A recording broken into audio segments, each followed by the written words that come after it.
আমরা আজকে অঙ্গীকার করা দরকার এই 7ই নভেম্বর একটি ঐতিহাসিক দিন, যেদিনে আমাদের নেতা জিয়াউর রহমানকে জনতার সেবায় উদ্ধার করে এই গণতন্ত্রের উদ্দেশ্যে তাকে নেতা তৈরি করেছিলেন।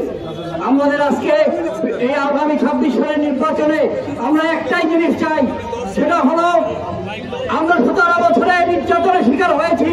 অতএব এক আসনে আমরা বিএনপির ক্যান্ডিডেট চাই, ক্যান্ডিডেট চাই, ক্যান্ডিডেট চাই। ধন্যবাদ সবাইকে, আসসালামু আলাইকুম। মানুষের ভোট আর ভাতের অধিকার আদায় করার জন্য জিয়াউর রহমান দেশের মানুষকে সেই ভোট আর ভাতের অধিকার দিয়েছে, ঠিক কিনা?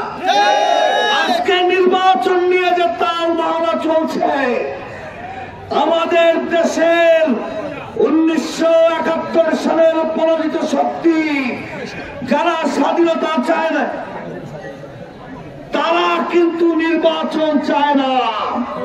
ফেব্রুয়ারিতে নির্বাচন হবে, প্রস্তুত থাকুন। একই দিনে গণভোট হবে, এর বাইরে আর কিছু হবে না। প্রস্তুত আছেন? তারেক রহমানের ডাক আসলে হয় ভোট কেন্দ্রে, না হয় রাজপথে। র্যালি পরবর্তী আজকের এই আলোচনা সভার সম্মানিত সভাপতি এবং পিরোজপুর জেলা বিএনপির শীর্ষ নেতৃবৃন্দ, সহযোগী অঙ্গ সংগঠনের নেতৃবৃন্দ, সবাইকে বিপ্লবী সালাম এবং শুভেচ্ছা। 7ই নভেম্বর আজকে এই দিনে কি ঘটেছিল সেটি আমাদের সকলেরই জানা। বাংলাদেশ যখন গভীর খাদের কিনারায় পড়ে গিয়েছিল, তখন সিপাহী জনতা ঐক্যবদ্ধভাবে একজন সম্ভাবনাময় নেতা, যিনি শহীদ রাষ্ট্রপতি জিয়াউর রহমান, তাকে মুক্ত বিখ্যাত যে বাংলাদেশ, কিসিঞ্জারের সেই দলবিহীন গুলিখ্যাত যে বাংলাদেশ, সেই বাংলাদেশে সম্ভাবনা এবং সমৃদ্ধির স্বপ্ন দেখিয়েছিলেন।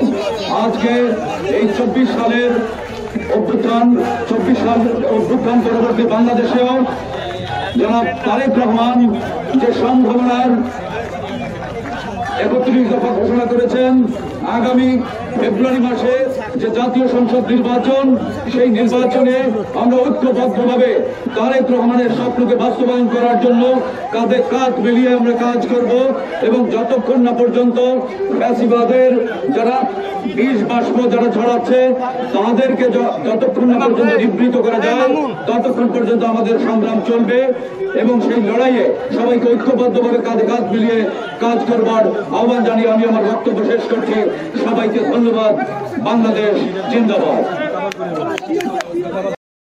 সাথীয় বন্ধুগণ, আপনারা জানেন যে 1975 সালের 7 নভেম্বর বিপ্লব এবং সংহতি দিবসের মধ্য দিয়ে এই বিপ্লবের মধ্য দিয়ে শহীদ জিয়ার হাত ধরে বাংলাদেশের হত্যা করা গণতন্ত্র পুনরায় জীবন পেয়েছিল।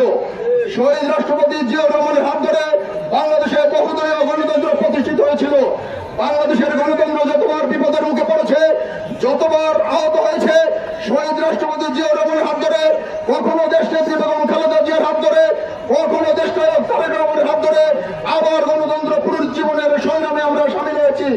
সাথীয় বন্ধুগণ, বাংলাদেশের গণতন্ত্রের পথে আর যত বাধাই থাকুক না কেন, শহীদ রাষ্ট্রপতি জিয়াউর রহমানের 7 নভেম্বরের চেতনা নিয়ে আগামীর বাংলাদেশ গড়ার দেশনায়ক তারেক রহমানের ঘোষিত 31 দফার আলোকে একটি গণতন্ত্র বাংলাদেশ গড়ার জন্য সামনের সমস্ত বাধাকে উপেক্ষা করে আমরা অতিক্রম করে ফেব্রুয়ারির নির্বাচনকে সফল করব।